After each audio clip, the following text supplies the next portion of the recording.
మనకి 15th August 1947 రోజు independence వస్తే మరి 26 జనవరి 1915 రిపబ్లిక్ అని ఎందుకు డిక్లేర్ చేసుకున్నాం?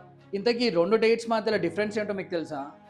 15th ఆగస్ట్ 1947 రోజు మనం బానిస సంఖ్యలు తెంచుకొని నిద్రలేచాం. బ్రిటిష్ వాడి జెండా దిగిపోయింది. మన మువ్వన్నెల జెండా పైకి ఎగిరి రెపరెపలాడింది. మొత్తంగా మనం ఫారెన్ రూల్ నుంచి బయటపడ్డాం. కానీ ఇక్కడ మనం తెలుసుకోవాల్సిన విషయం ఏంటంటే, ఫ్రీడమ్ అనేది ఇప్పుడు మనకి బయటి వాళ్ళు ఎవరు రూల్ చేయట్లేదు అని చెప్తుందే కానీ మనల్ని ఇప్పుడు ఎవరు రూల్ చేయాలి అన్న విషయాన్ని చెప్పదు.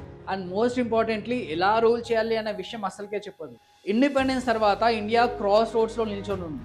చాలా కంట్రీస్ వాళ్ళకి ఇండిపెండెన్స్ వచ్చిన తర్వాత వాళ్ళకు ఒక పవర్ఫుల్ లీడర్ కావాలనో, లేదా ఒక సెంట్రలైజ్డ్ పవర్ ఉండాలనో, లేదా వాళ్ళ కోసం ఒక బలమైన గొంతు ఉండాలనో కోరుకున్నారు.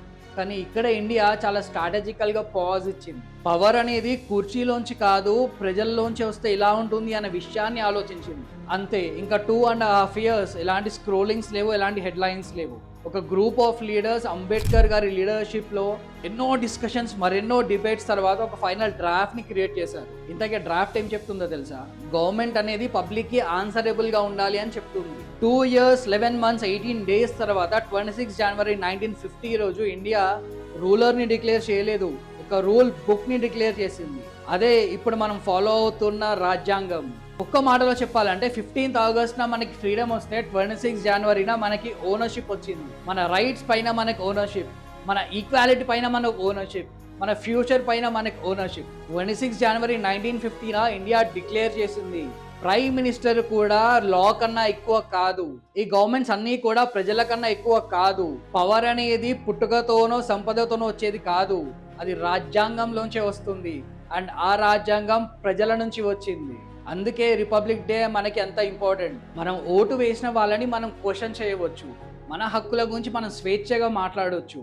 ఇంత పవర్ రిపబ్లిక్ డేనే ఇస్తుంది. రిపబ్లిక్ డే అంటే కేవలం పరేడ్ మాత్రమే కాదు, అది మనకు ఒక రిమైండర్.